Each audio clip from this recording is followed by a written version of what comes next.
bien-aimés dans le Seigneur, chers parents, chers amis, c'est donc une grâce pour nous de partager ce jour merveilleux, tout en vous souhaitant joyeux mois de septembre.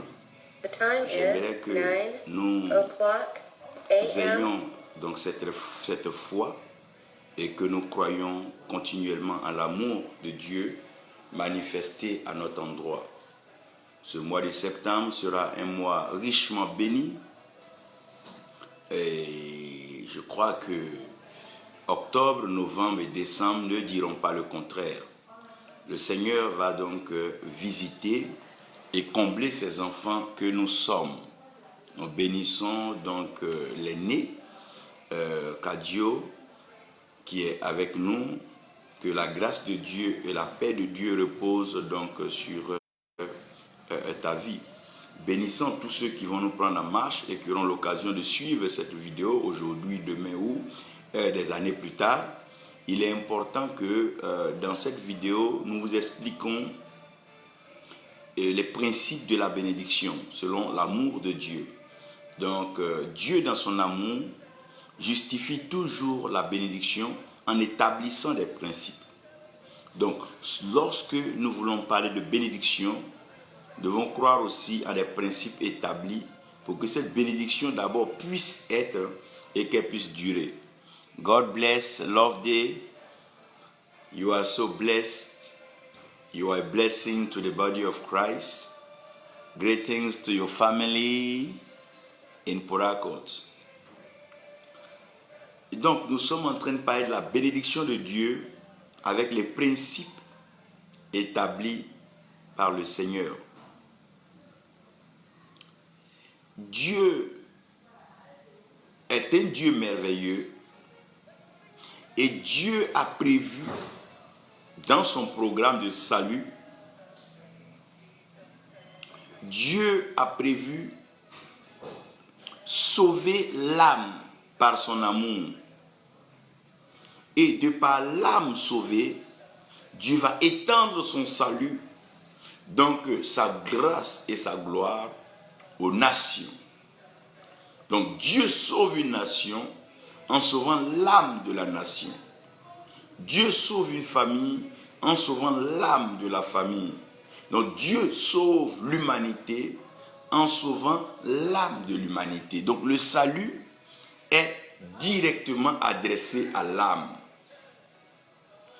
Mais l'homme est fait d'esprit, d'âme et de corps. Donc, comme l'homme est fait d'esprit, âme et de corps, il est important que nous comprenions la mission fondamentale de Dieu. Martial Mboafo, que Dieu te bénisse. Comprenez que Dieu a fait l'homme esprit, âme et corps, et Dieu a établi des principes qui sont valables pour l'esprit, des principes qui sont valables pour l'âme, et des lois, des restrictions qui sont donc liées à la chair. Donc, à qui appartient le corps humain? Qui est maître sur le corps humain? Et que deviendra donc le corps après que l'âme soit sauvée? Donc, voilà les questions fondamentales que nous devons nous poser aujourd'hui.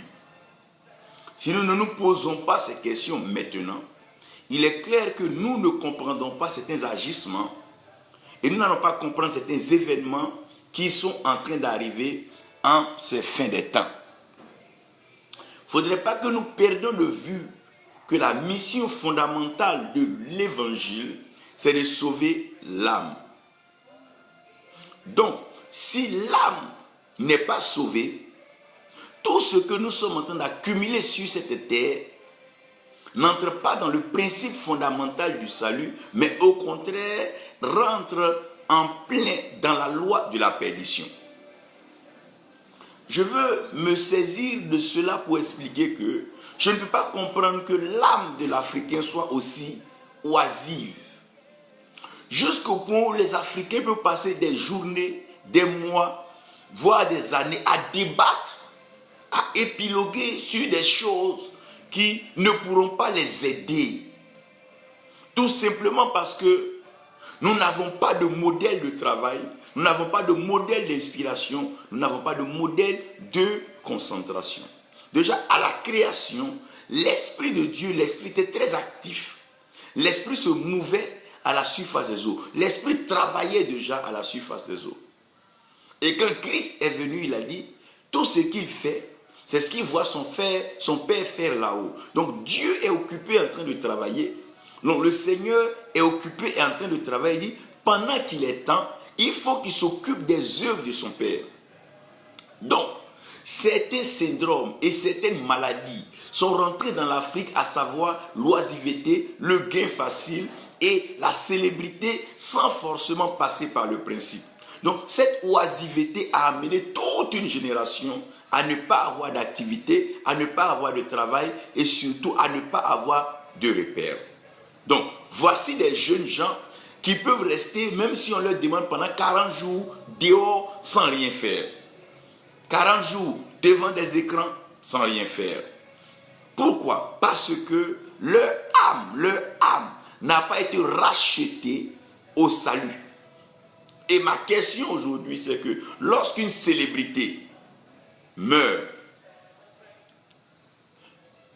que deviendront tous ceux qui ont mis leur foi et tous ceux qui espèrent en cette célébrité ou en cette gloire? La question était même posée aux disciples après donc que le Seigneur soit crucifié. Il arrive qu'à un certain moment, on soit désorienté, déboussolé. La question a été posée aussi bien en Côte d'Ivoire lorsque Houphouët-Boigny était arrivé donc à mourir. Nul n'est éternel sur la terre. Donc, comment faire pour pouvoir supporter et se remettre surtout au travail après une perte? C'est là la préoccupation de l'âme. Mais pas forcément que deviendra le corps. Parce que le corps, on en parlera aujourd'hui, le mystère du corps. Le corps deviendra ce que le corps deviendra. Et le corps servira à ce à quoi le corps doit servir. Mais il est important que l'âme soit sauvée.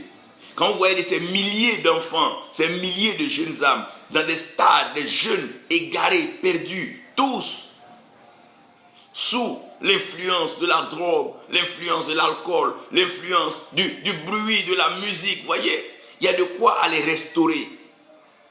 Parce que le fanatisme est dangereux. Celui qui est fanat, celui qui est fan, mais son âme est engagée, son esprit est engagé, son être entier est engagé. Vous serez surpris de voir des gens porter des t-shirts d'un artiste qu'ils aiment à peut-être 100 000, 1 million, 10 millions, 20 millions. Pourquoi? Parce que le fanatisme affecte l'âme.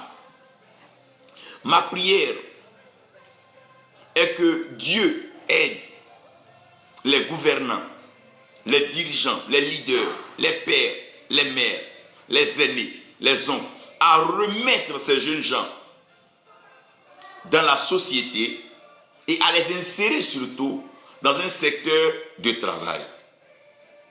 On peut ne pas forcément être bureaucrate, on peut ne pas avoir fait tout ce qu'il faut comme diplôme, mais il est important que chacun trouve quelque chose à faire. Et Dieu dit, tout ce que ta main trouvera à faire, moi Dieu je bénirai. Donc Dieu bénira le cordonnier, Dieu bénira le mécanicien, Dieu bénira le balayeur, Dieu bénira le potier, Dieu bénira celui qui travaille, celui qui agit, celui qui travaille. Et quand quelqu'un est préoccupé et occupé à travailler, il a moins de temps pour s'enliser dans des débats, des discours futiles et qui ne sont pas productifs. Que Dieu nous aide à sauver la jeunesse africaine. Que Dieu nous aide à inscrire la jeunesse africaine dans un autre débat, le débat du travail, le débat de la valeur de l'âme, pour ne pas que les jeunes gens, les jeunes femmes courent ça et là, aller vendre leurs âmes. Pourquoi rester oisifs, chercher à multiplier des sacrifices humains pour attirer une certaine renommée, une certaine célébrité? Non, pas question, nous n'en avons pas vraiment besoin. Afro-Séraphin, que Dieu te bénisse, que sa grâce donc repose sur toi. Tout bruit, que la grâce de Dieu repose sur toi et que tu sois béni. J'aimerais que vous compreniez ceci, et c'est ma prière. J'aurais même voulu que, à ce rassemblement au stade, que les gens viennent prier pour ces enfants. Priez pour eux. Ils ont perdu, c'est vrai, un modèle, mais ils ont besoin eux aussi de continuer. Ils doivent continuer de vivre. Même quand tu perds ton père, tu perds ta mère, on appelle l'orphelin celui qui continue de vivre après la perte de son père et la perte de sa mère. On appelle veuve celle qui continue à vivre après la perte de son mari. C'est quoi la restauration? La restauration, c'est la vie après avoir perdu des choses. Parce que la restauration n'est pas seulement quand tout ce que tu veux comme matériel te donné, mais quand tu as pu déjà sortir des vestiges de la souffrance et de la tragédie de la perte. Donc, gagner, c'est savoir se comporter dans la perte. Parce que pour que Dieu te restaure ce que tu as perdu, Dieu va travailler sur ton attitude, et puis ton caractère, ton comportement, ton tempérament. Pour que lorsqu'il va te restaurer ce que tu as perdu, tu puisses en faire bon usage. Quand tu ne faisais pas bon usage du temps, Dieu peut permettre que tu sois esclave et que tu ne puisses pas utiliser le temps. Mais quand tu vas revenir à toi, tu vas savoir que chaque minute, chaque seconde, elle est précieuse. Que chaque minute, chaque seconde qui nous est donnée, que nous commençons à prêcher l'évangile aux âmes, que nous leur annonçons l'évangile, nous déblayons de devant d'eux tout ce qui est modèle humain, tout ce qui est donc gourou, tout ce qui est chef, qui a tendance à les mettre dans une forme de moule, mais c'est de l'esclavage, c'est une forme de prison. Il va falloir que le Seigneur dans sa... Excusez-moi, nous avons été interrompus. Lorsque Dieu parle à Abraham, il dit, j'enverrai tes enfants en esclavage. Ils seront esclaves pendant 400 ans. Donc, dans la servitude, ils vont apprendre ce que c'est que le service. Parce que celui qui n'a pas été asservi, celui qui n'a pas été soumis à... Nous avons encore là été interrompus par un coup de fil. Donc, suivez maintenant ce qui se passe. Bernard, you are blessed. God bless you. The grace of the Lord be with you, now and forever in Jesus' name. Donc, comprenez que Dieu permet... Excusez-nous, les dimanches, pas mal d'interruptions à cause donc des cultes. Donc, comprenez que la servitude permet de pouvoir apprendre certaines choses, même en prison, même dans tous les corps de métier, on vous apprend certaines choses, on vous permet de pouvoir valoriser le temps, donner de la valeur au temps. Donc, que devient le corps? Qu'est-ce que c'est que le corps? Et pourquoi le corps? Je vous en parlerai là. Mais comprenez que la mission fondamentale du salut, c'est l'âme. Ce qu'il faut aujourd'hui, c'est l'âme de tous ces jeunes, l'âme de toutes ces jeunes filles, l'âme de tous ces hommes, de toutes ces femmes, l'âme de tous ces enfants qui sont égarés, perdus par cette distraction du monde, cette façon, cette mondialisation, cette façon de penser le monde, cette mondanité. C'est là notre mission fondamentale. Nous devons les ramener à Christ, nous devons les ramener à comprendre ce que Dieu veut pour eux. Sinon, nous sommes tous en train de passer loin de ce qui est essentiel. Car à quoi servira un homme de rassembler, de gagner tout ce monde si son âme, ce qui est fondamental, ce qui est principal, ce qui est la priorité, n'est pas donc fait. Je vous parlais donc du mystère du corps. À qui appartient le corps humain? À qui appartient le corps humain? À qui revient le corps humain? Le corps d'un homme, ça revient à qui? Quand un homme a vécu, il est mort, son corps revient à qui? Par exemple, Jésus-Christ, il a été crucifié, son corps est revenu à qui? Nous aurons pour test Genèse 3 et Juge 14. Je vais vous expliquer un peu par le verset 8 et le verset 9 ce qui reste et ce qui est dans un corps. Maintenant, dans Jude 9, je vais vous expliquer maintenant pourquoi l'archange Michel et Satan vont se lutter le corps de Moïse. Donc, il y aura une lutte pour le corps de Moïse. Donc, le corps de Moïse va être un sujet de lutte, de discussion farouche entre l'archange Michel et Lucifer. Et je vous expliquerai cela aussi pour que vous puissiez comprendre. Mais laissez-moi vous lire Jude 9. Jude 9, et je veux que ce soit l'attitude des enfants de Dieu. Face à tout ce que vous voyez autour de vous, Jude 9, j'y suis.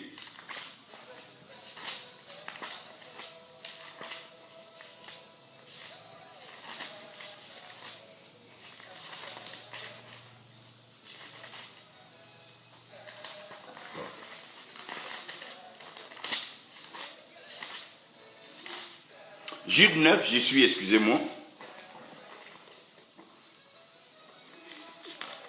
La Bible dit, or l'archange Michel,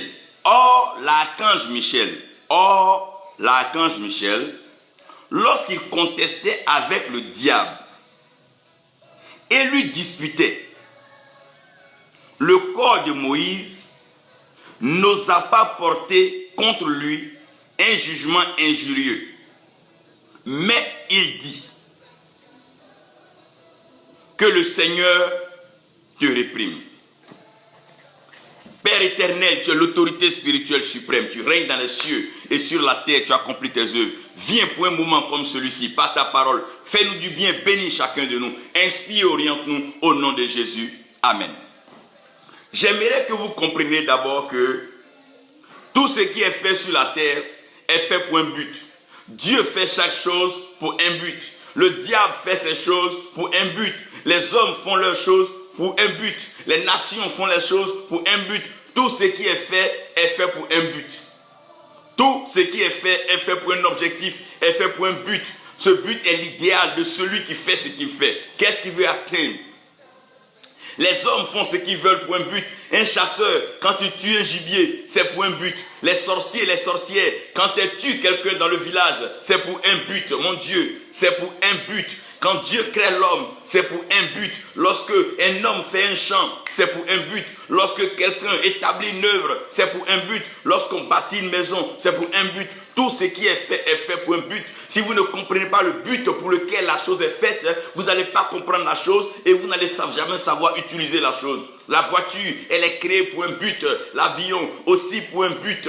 Le bateau pour un but. Si vous ne comprenez pas que le bateau a pour mission de favoriser les voyages sur l'eau, vous n'allez jamais savoir utiliser un bateau parce que vous allez l'utiliser sur la terre ou dans l'air. Non. Tout ce qui est fait by God est fait pour un but. Tout ce que Dieu fait pour un but. Et c'est à cause du but de la création que vous devez comprendre la mission que Dieu avait assignée à l'homme. Tout ce qui est fait, mon Dieu, est fait pour un but. Tout ce qui est fait pour un but. Tu es créé pour un but. Les organismes sont mis en place pour des buts. Dieu, oh my God, fait chaque chose pour un but. Oui. L'origine et la destination de la chair. Lorsque Dieu doit créer l'homme, Dieu va prendre la poussière de la terre, donc Dieu va aller emprunter, il va prendre de la terre la poussière. Et il va mouiller cela pour avoir l'argile, pour le modeler. Donc l'argile sera modelée et il va souffler maintenant dans l'argile le souffle de vie qui est esprit. Donc au commencement, Dieu a créé le ciel et Dieu a créé la terre. Donc Dieu crée le ciel pour un but et Dieu crée la terre pour un but. Mais quand Dieu va créer l'homme, Dieu va combiner les projets terrestres et les projets célestes. Il va prendre de la poussière de la terre et il va prendre du céleste qui est le vent, l'esprit, le souffle, donc la parole, le roi, et il va mettre le souffle de vie dans la terre. Donc quand il met le souffle de vie dans la terre, l'homme va devenir une âme vivante. Donc, ce qui va sortir de ce jumelage, de cette alliance entre le ciel et la terre, sera l'âme. Mais Dieu est esprit et Dieu vit au ciel. Le ciel est son trône et la terre son marchepied. Donc, la racine, le pied. Donc, quand Dieu va créer l'homme, Dieu va envoyer les fils de l'homme à vivre sur la terre. Donc la terre a été faite pour un but, pour les fils de l'homme. Donc l'image et la ressemblance de Dieu. Maintenant quand l'homme vient sur la terre, l'homme aussi devient trinitaire. L'homme devient tripartite, excusez-moi, pendant que Dieu est trinitaire. Donc les principes et les fonctions qui sont en Dieu vont se manifester en l'homme. Dieu est esprit. Et en tant qu'esprit, Dieu parle. Et si Dieu ne fait rien sans révéler le secret à ses serviteurs, les prophètes, et que Dieu lui-même se révèle le secret en le faisant, donc Dieu est prophète. C'est pour ça que Christ est prophète et l'esprit de Christ, c'est l'esprit de la prophétie. Donc en tout homme, l'esprit de l'homme joue le rôle du prophète. Maintenant, Christ devient maintenant le Fils, le fruit de Dieu, celui qui est l'héritier et celui qui gère toutes les choses du grand roi. C'est comme l'âme maintenant, et cette âme en l'homme devient comme le Christ en nous. L'âme devient le sacrificateur en nous. Donc Jésus-Christ lui-même est le souverain sacrificateur, parce qu'il vient pour encaisser nos douleurs, il vient pour encaisser nos émotions, il vient pour encaisser nos pleurs. C'est ça l'âme. La fonction de l'âme, c'est ça. C'est l'âme qui encaisse les douleurs, c'est l'âme qui encaisse les émotions, et c'est l'âme qui souffre quand il y a un problème. Ce n'est pas le corps qui souffre quand tu as un problème, mais c'est l'âme qui souffre. Quand il y a une relation brisée, une connexion brisée, quand un homme perd son emploi, mais c'est l'âme qui souffre en lui, ce n'est pas le corps. Donc, l'esprit de l'homme joue le rôle de prophète. C'est pour ça que l'esprit de l'homme peut être en contact avec l'esprit de Dieu. Jean dira ici, l'esprit de Dieu rend témoignage à notre esprit que nous sommes enfants de Dieu. Donc la communication avec Dieu est une communication spirituelle. Maintenant, l'âme joue le rôle du sacrificateur. Donc comment est-ce que Dieu comprend les paroles et les pensées de l'âme? C'est par les sacrifices que l'âme endure. C'est pour ça qu'il dit que celui qui a été délaissé, celle qui a été opprimée, quand on parle de ça, on parle de l'âme. C'est ce que l'âme vit. Donc quand Dieu vient, il vient restaurer l'âme parce que l'âme est le sacrificateur. Donc chaque sacrifice que l'âme fait est bien perçu par Dieu. Quand l'âme se prive de nourriture, l'âme ne mange pas, l'âme se prive de péché, l'âme se prive... C'est des sacrifices que Dieu comprend parce que Dieu est esprit et l'esprit est le prophète.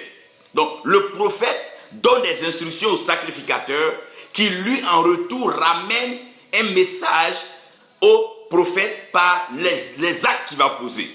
Par exemple, quand Dieu dit celui qui a péché doit faire ceci, lorsque le sacrificateur est en train de faire le sacrifice, l'esprit comprend par obéissance que cette âme-là s'est disposée pour rentrer dans la dispensation que l'esprit présente.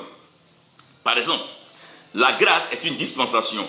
Lorsque nous venons à Jésus-Christ, nous confessons nos péchés, nous repentons, que nous décidons de marcher avec lui, c'est une procédure, c'est une démarche de l'âme. Mais que l'esprit comprend comme étant la repentance. Ça va? Donc, en l'homme, l'esprit c'est le prophète, l'âme c'est le sacrificateur, maintenant la chair, le corps c'est le roi. Donc, le corps de l'homme est le roi, parce que c'est à cause du corps qu'on paye les habits chers. C'est à cause du corps qu'on paye les montres chères. C'est à cause du corps qu'on paye les voitures, les dernières séries, tout ça là, les hors-séries. Pourquoi? Parce que nous voulons honorer ce corps. Quand on prend les pommades, quand on prend les parfums, tout ce que nous prenons qui a de la valeur, on met sur le corps. On embaume le corps, on entretient le corps. Regardez qu'un homme commence à dépérir, il a peur parce que le corps doit être en forme, le corps doit être entretenu, le corps doit être vêtu. Donc tout ce que l'homme fait sur la terre, c'est à cause du corps. Et les désirs du corps sont prioritaires. C'est pour ça, même si tu es en train de prêcher l'évangile à quelqu'un qui a envie d'aller faire des besoins, cette personne va se lever, peut-être ne va pas s'excuser, elle va partir. Parce que les désirs du corps deviennent prioritaires. Donc, pendant que l'homme vit sur la terre, les désirs du corps sont prioritaires. Un homme qui n'a pas mangé depuis le matin va chercher à manger. Mais quelqu'un peut passer 1 an, 2 ans sans lire la Bible, ça ne lui dira rien. Pourquoi? Parce que l'esprit maintenant est mis en arrière-plan. Donc l'esprit devient le dernier. L'âme devient l'avant-dernier et le corps devient le premier. Donc tout ce que nous faisons, c'est pour le corps. On se bat pour les corps. On est prêt pour les corps. Vous allez être étonné de voir que du vivant d'un homme, pour aller mettre quelqu'un à l'école qui ne coûtera pas 100 000, 200 000, on ne sera pas prêt à le faire. Mais pour le corps de cette personne, quand cette personne va mourir, on pourrait investir des millions. Pourquoi? Parce que l'homme a tendance à entretenir le corps et le corps qui règne. Donc dans le principe spirituel selon Dieu, c'est l'esprit, âme et le corps. Mais l'homme a changé le principe parce que, n'oubliez pas que le diable, Satan, s'oppose. Donc il inverse les normes divines. Donc le diable va te montrer que ce qui est important pour toi, c'est ton corps. Donc ce qui règne, ce qui te rend puissant, ce qui est bon, c'est ton corps, ta chair. Et il va te dire qu'après ça, c'est ton âme. Et il ne te parlera même pas de l'esprit. Mais il va te dire que c'est pour ton corps. Donc des gens sont prêts à vendre leur âme pour que leur corps soit heureux. Alors que la Bible dit à quoi servirait un homme de gagner tout ce monde s'il perdait son âme. Donc la priorité, c'est de préserver l'âme. Mais le diable dit non, moi si je n'ai pas roulé telle voiture, je préfère vendre mon âme. Non, pour rouler une voiture, pour que le corps soit dans un confort d'une voiture, d'une moto, d'un jet, d'un avion, les gens vendent leurs âmes. Donc, ils vendent leurs âmes, ils vendent l'âme qui est le sacrificateur, qui transmet l'action du prophétique par ses souffrances. Donc, l'âme ne veut plus souffrir. Aujourd'hui, nous avons une génération africaine avec une âme très paresseuse, une âme très oisive, une âme qui peut s'asseoir du matin au soir, au quartier, au cabaret, en train de consommer, en train de raconter des débats qui n'ont pas de sens politiquement, se mêler dans tous les débats, parler du débat de Russie et là, alors que leur âme n'est pas sauvée. Donc le problème maintenant, c'est le corps. Le corps règne. Le corps devient roi. Quand quelqu'un doit partir à l'église, il ne va pas regarder s'il a lu la Bible, s'il a une Bible, mais il va savoir si son corps est bien vêtu, est-ce qu'il est bien habillé, est-ce qu'il a porté peut plaire aux gens, est-ce que sa montre est belle. C'est une affaire de corps. Tout est une affaire de corps. La chair. Les gens engraissent la chair, ça embaume la chair, ça parfume la chair, ça met la chair au devant. Regardez aujourd'hui, il suffit qu'une jeune femme soit en chair, même si elle n'a pas les valeurs, les caractères de l'âme, l'homme est prêt à s'investir pour la chair. On ne pense même plus au spirituel, on ne pense plus à la morale des gens, on ne pense même plus à ce que leur cœur peut transporter, mais on pense que leur chair peut nous donner. Les passions, les désirs de la chair. On ne cherche plus à savoir si tel est spirituel, tel croit en Dieu. Mais quand sa chair me dit, quand je vois cette personne, quand je vois sa chair, qu'est-ce que la chair me dit? Parce que le corps est en train de régner. Et l'âme est le sacrificateur.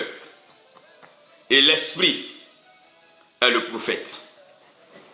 Donc quand Dieu a créé l'homme, Dieu a prévu que l'esprit de l'homme soit le prophète, que l'esprit parle à l'homme au travers de l'âme, qui est le sacrificateur, et que l'âme accepte de se priver des choses afin que l'esprit, l'âme, soit sauvé.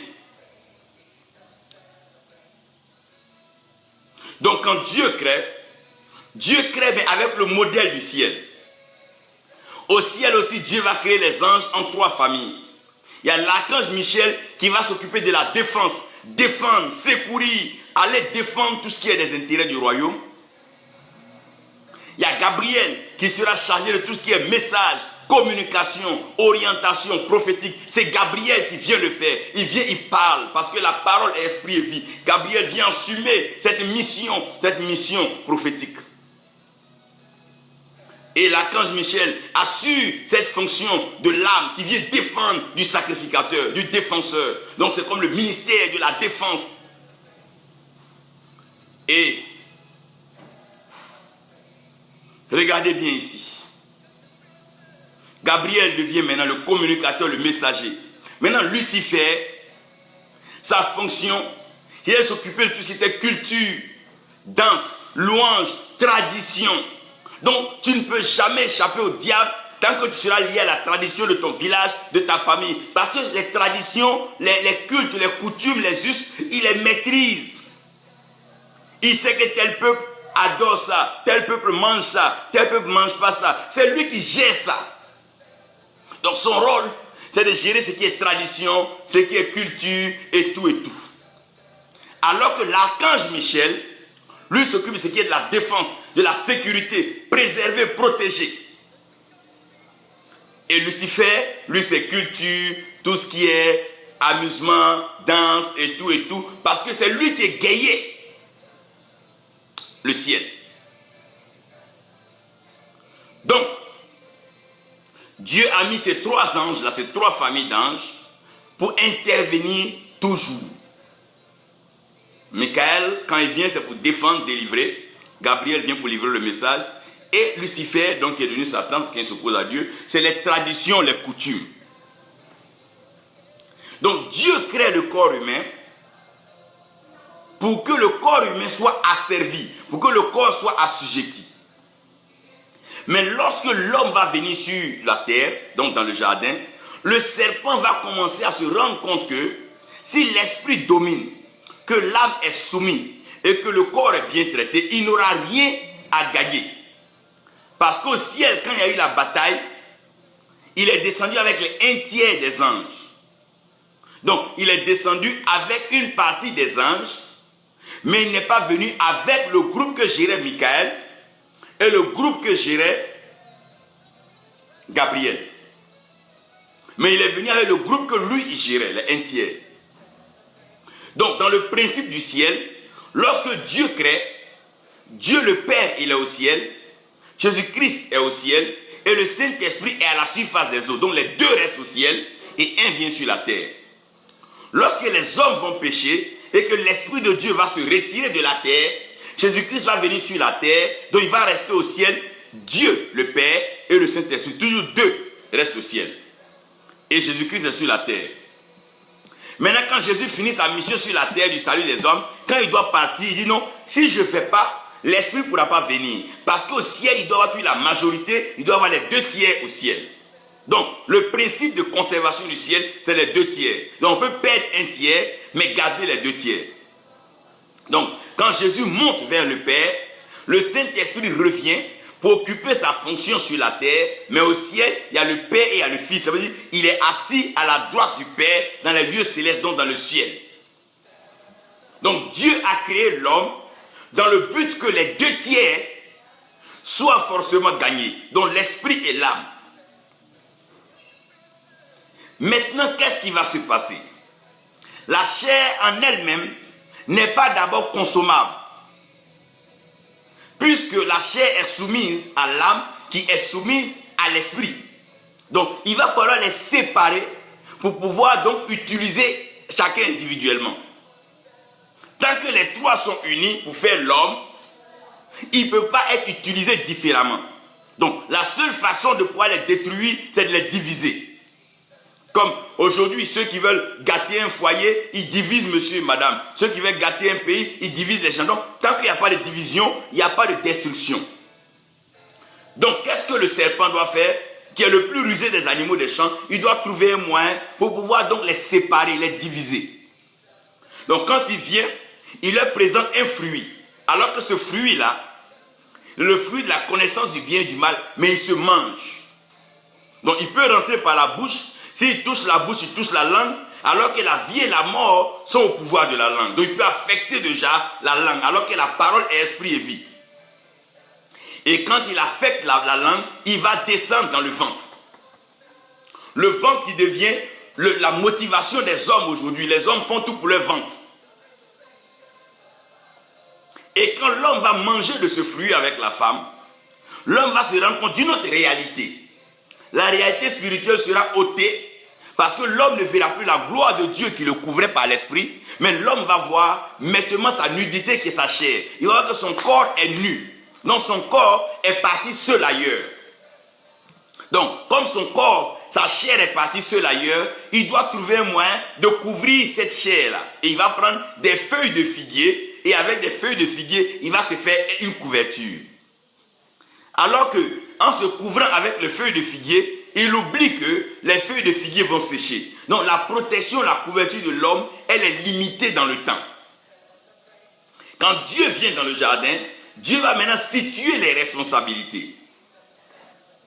Il va dire dans ce jardin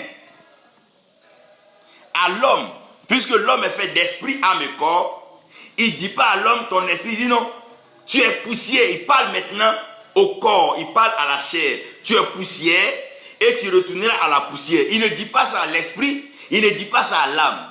Mais il vient pour pouvoir faire la séparation et la division. Puisque la chair s'est levée elle seule de son propre chef pour aller manger d'un fruit sans consulter l'âme qui devait consulter l'esprit. La chair se voit dissociée. Donc il dit à la chair, toi tu es poussière et tu retourneras à la poussière. Donc, la notion de poussière intervient. Et Dieu va dire à la femme que je rendrai tes grossesses douloureuses parce que tu dois enfanter.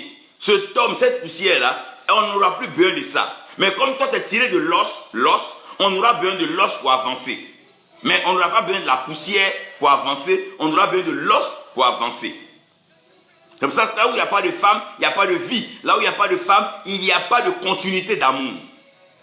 Je vous avais expliqué toutes ces choses-là avec le temps.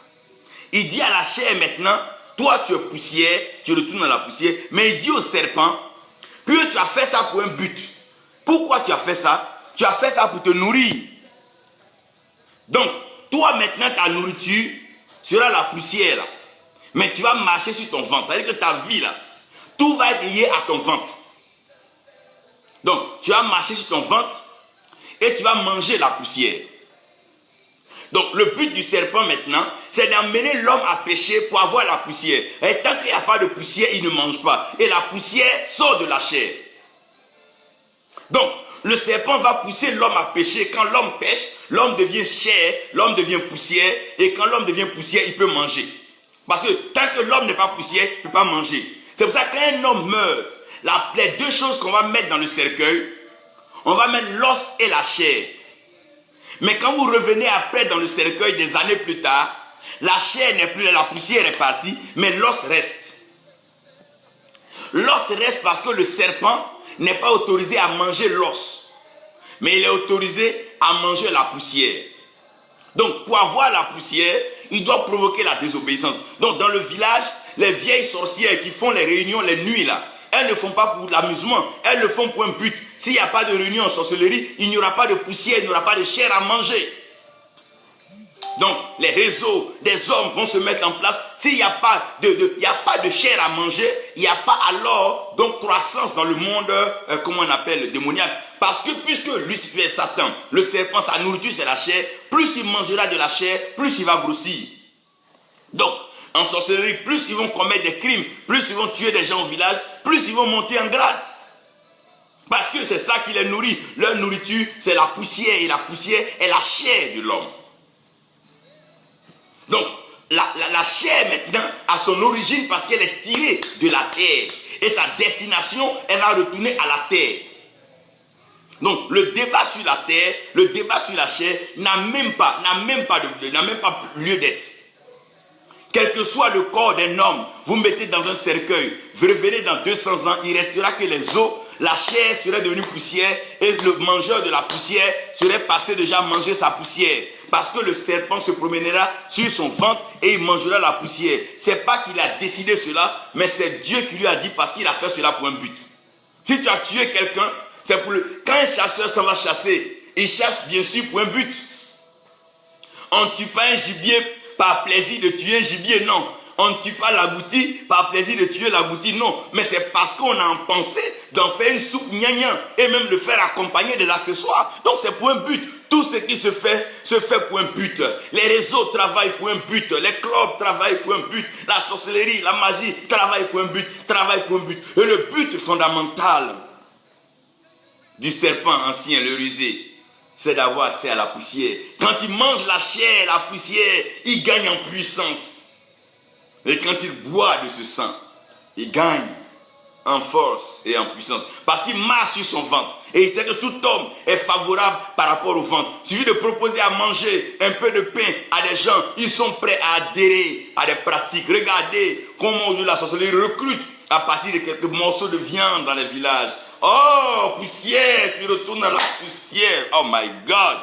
Et les gens mangent de cette poussière. Donc la finalité de tout ce système de corps, c'est que ce corps-là retourne à la poussière jusqu'à ce que le Seigneur qui est Dieu, qui est Christ, vienne pour constituer à nouveau ce corps. Donc comme une récréation, et ce corps qui va constituer, il va le mettre en Dieu par l'alliance avec lui qu'on appelle la noce de l'agneau, sinon l'épouse, donc l'église, c'est ce corps-là maintenant qui va vivre le règne millénaire. Mais pas cette chair, pas cette poussière. C'est ce corps glorieux, ce corps incorruptible qui devient maintenant l'épouse de Christ. C'est ce corps-là qui va vivre le règne millénaire. Ce n'est pas cette chair qui est poussière, qui va retourner à la poussière et qui sera consommée par le serpent. Donc, la finalité du corps, voici, ce qui est chair vient de la poussière, retourner à la poussière. Mais le corps christique, le corps mystérieux que le Jésus-Christ est venu constituer, ce corps-là, my God, ce corps glorieux, qui sera enlevé. C'est celui-là que le diable ne pourra pas manger, que Satan ne pourra pas manger, que le serpent ancien ne pourra pas manger. Parce que ce n'est pas de la poussière, regardez bien. Il dit à Adam que tu es poussière. Mais à Abraham, il dit quoi? Tes enfants seront comme les grains de sable. Il y a une différence entre les grains de sable et la poussière. La poussière salie, la poussière n'est pas propre à l'homme. Mais les grains de sable sont utilisés pour pouvoir filtrer l'eau. Oh my God, lorsqu'on parle de filtrage, quand tu pars au bord de la mer, tu trouves les grains de sable. Le serpent peut manger la poussière, mais il ne mange pas les grains de sable, surtout les grains de sable qui sont au bord de la mer. Des grains de sable qui ont été lavés, qui ont été baptisés. David a pris une pierre qui est la majorité, qui est lorsque le sable commence à croître, il devient d'une pierre, et la pierre en grandissant, oh my God, constitue la montagne. Regardez bien ici. Donc quand tu deviens fils d'Abraham, tu deviens maintenant quoi? Le sable, tu n'es plus poussière, tu n'es plus poussière. Et d'Abraham, quand tu rentres en Christ, là tu deviens maintenant une pierre, la pierre. Quand tu deviens la pierre, le serpent ne peut plus rien faire avec toi. Tu as fini la dimension de la poussière. Mais il doit te ramener à la poussière. Donc, le mystère de la poussière et le serpent, c'est que pour que le serpent puisse manger, il va falloir qu'il puisse induire l'homme, la création en erreur. Donc, lorsque l'âme est vendue, il capture l'âme. Quand l'âme est capturée, il y a une rupture entre l'esprit, l'âme et le corps de cette personne. Donc, quand le corps est livré à lui, le corps sèche et le corps meurt. Quand le corps meurt, puisque non, quand l'âme est partie, le corps déjà c'est une matière. Cette matière commence à devenir la poussière. Et quand elle devient la poussière, le serpent peut manger. Donc il pousse les gens au péché parce qu'il veut manger. Frère, tout ce qui est fait pour un but. Ne croyez pas que l'homme qui invite une jeune femme dans un restaurant, qui lui paye des poulets et tout, c'est juste. Non, c'est tout ce qui est fait pour un but. Frère, vous pensez que quoi? Toutes ces pratiques de la sorcellerie, donner des repas par-ci, des fêtes bizarres, partager des repas, vous pensez que c'est pour un plaisir, mais c'est pour un but. Il y a un lien entre le serpent et la poussière. Quand le serpent regarde l'homme, il voit cette chair-là comme une poussière qu'il va manger. Très bientôt. Il suffit qu'il t'induise en erreur et que l'âme soit capturée. Il ne restera que quoi? La poussière. La poussière. Il y a ceux qui sont restés en Égypte, c'est la poussière. Ceux qui sont restés dans le désert et ceux qui sont rentrés à Canaan. C'est toujours comme ça. Il parle de Josué, Caleb et les enfants. Donc toujours, il y a ceux qui sont les pionniers, les pères, et puis les enfants. Donc l'esprit, l'âme, toujours sont sauvés. C'est pour ça à la croix, ils étaient trois à la croix. Mais regardez bien que celui qui était à la droite de Jésus a été sauvé, esprit, âme toujours. Celui qui était à gauche, chair, qui est resté encore dans la pensée de la chair. D'abord, c'est les corbeaux qui sont venus lui crever des yeux. Donc, comprenez que quand il y a un corps, quand il y a un cadavre, les vautours règnent. Les corbeaux règnent. Les charognards pivotent autour. Parce que c'est toi qui ne sais pas ce que c'est. Mais c'est de la nourriture, frère. Regardez bien les enfants. Quand il pleut, ils ont envie de manger la poussière, la terre, l'argile. Ça a une odeur. Peut-être que vous avez expérimenté ça. Il t'arrive de vouloir manger même la terre, la poussière. Regardez, quand une femme est enceinte, souvent elle mange le kaolé. C'est le kaolé, c'est la terre. C'est la poussière. Ça a son goût. Il y a même il y a des groupes, il y a des mouvements où ils mangent la chair humaine, ils boivent le sang. Ils te diront que c'est délicieux, c'est doux. Il y a des gens que toi tu élèves un chat, eux ils prennent plaisir à tuer le chat pour manger. Il y a des gens qui mangent le chat, il y a des gens qui mangent le chien. Il y a des animaux, tu ne trouves pas utile de manger, mais il y a des gens qui mangent ça, le cheval, il y a des gens qui mangent ça. Oui. Demandez bien dans les quartiers des jeunes, ils vont te dire, ils mangent bien le chat. Toi, tu penses que non, le chat ne se mange pas, c'est un animal domestique. Mais il y a des gens qui mangent ça. La poussière et le serpent, c'est un mystère assez particulier. J'aurai l'occasion d'en faire une prédication particulière où je vais parler un peu du comment est-ce que le serpent flaire la poussière. Comment il sent que quelqu'un peut être accessible et qu'on peut le nuire pour le cuisiner et le manger. Là, c'est pas les convoitises de la chair, les orgies, les bêtises que la chair veut se permettre de faire. C'est là qu'on prend la chair. Maintenant, Juge 9, je vous ai dit que l'archange Michel, donc celui de la défense, se contestait le corps de Moïse avec donc Satan, le diable, qui était occupé par les traditions. À qui revient le corps lorsqu'un être humain meurt? Parce que Dieu, ce qui l'intéresse, c'est l'esprit et l'âme. Une fois que l'esprit et l'âme sont avec Dieu, ce que les gens doivent faire avec le corps, ils en feront. Il y a par exemple les premiers propriétaires d'un corps, c'est la famille biologique. Parce que le corps de l'homme est formé cette fois-ci par la semence de cet homme-là, de cet homme qui est le père, et par le corps de la femme.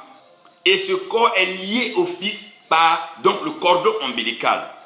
Donc l'enfant est lié à sa mère, mais il est couvert par son père.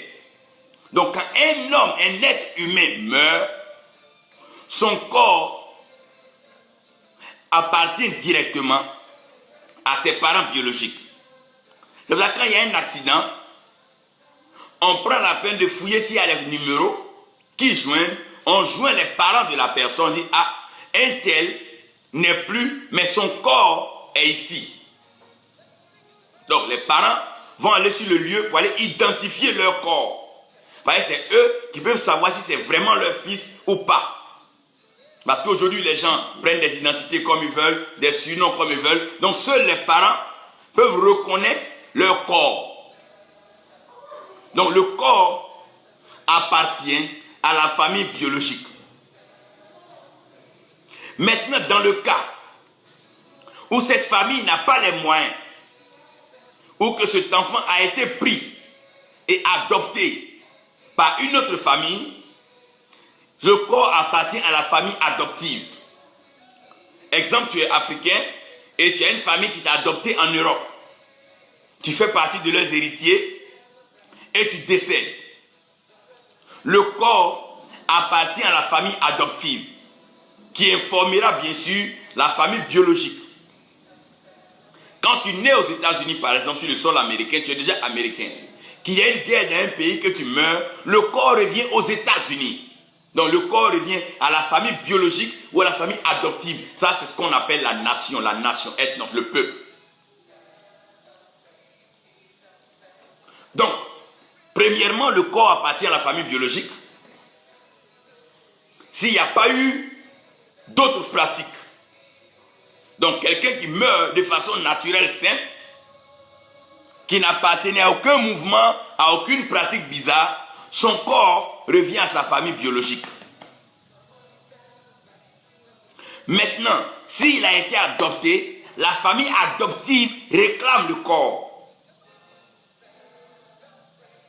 Donc, la famille adoptive peut avoir accès au corps parce que ce corps leur revient de droit.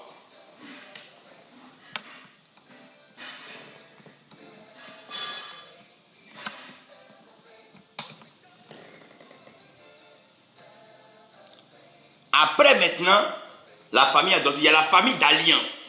La famille d'alliance, c'est une famille à laquelle tu as adhéré par les convictions et par les principes. Quand quelqu'un, par exemple, devient musulman, lorsqu'il meurt, le corps revient à la communauté. Et la communauté s'en charge de pouvoir enterrer. S'il est chrétien, le corps appartient à la communauté chrétienne. S'il appartient à un mouvement, à un secte, à une secte ou à une pratique, le corps revient à cette pratique. C'est cette pratique maintenant qui veut dire à la famille, nous aurons avoir une intimité avec le corps pour certaines choses qui nous appartiennent, parce que ce corps appartient à une famille d'alliance. Regardez même, lorsque Jésus a été crucifié, le corps, on ne pouvait pas le donner à sa mère là. Parce que lui, il a confié déjà Jean, la suite, donc l'église, la révélation à sa mère. Les autres disciples avaient fui. Donc son corps a été remis à Joseph d'Arimathée, qu'il a envoyé dans un sépulcre de riches et nobles pour le mettre là-bas. Donc le corps peut appartenir soit à la famille biologique, à la famille adoptive, ou bien une famille d'alliance. Ce Joseph d'Arimathée, c'est Dieu qui l'a choisi, c'est Dieu qui l'a pris.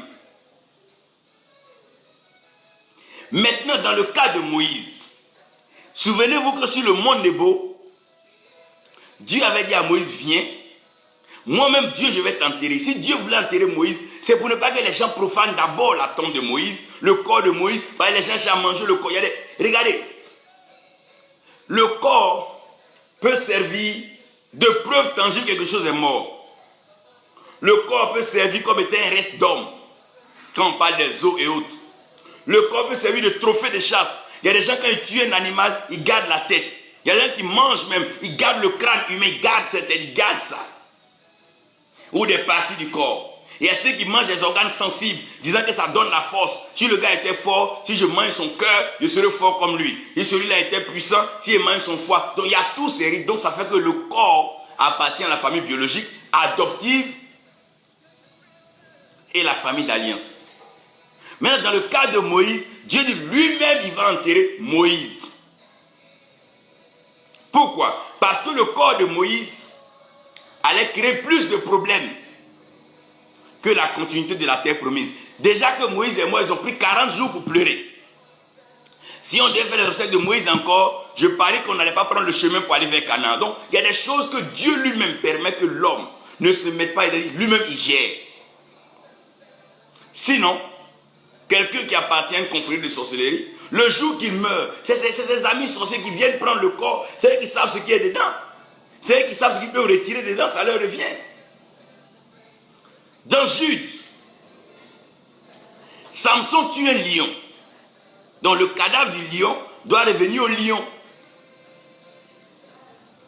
Parce que les morts n'appartiennent plus à Dieu. Dieu est le Dieu des vivants. Donc c'est quand tu es vivant que Dieu s'occupe de toi. Il dit même que les sacrificateurs, les lévites, ne s'approchent même pas d'un corps mort pour le toucher. Donc ce qui se passe, c'est que quand Samson tue le lion, à son retour dans la carcasse du lion, donc dans le corps, dans le cadavre, dans la dépouille du lion, il y avait du miel. Donc dans la dépouille de tout homme, il y a un miel. Dans la dépouille de tout animal, il y a un miel. C'est ce miel que les gens cherchent par tous les moyens. Sinon, quand l'âme est sauvée, l'esprit est avec Dieu, Dieu a atteint la mission. Le corps qui montera, c'est le corps de Christ. Tout le reste, amener le corps à sa famille, ou amener le corps à sa famille adoptive, ou laisser le corps partir à sa famille d'alliance. Si cela doit revenir au Créateur, ça reviendra au Créateur. N'oubliez pas une chose, le plus important, ne perdez jamais votre âme. Ne laissez rien vous distraire, parce que votre âme, elle est précieuse, elle a du prix, elle a de la valeur devant Dieu. Que la grâce du Seigneur repose sur vous, au nom de Jésus. Amen.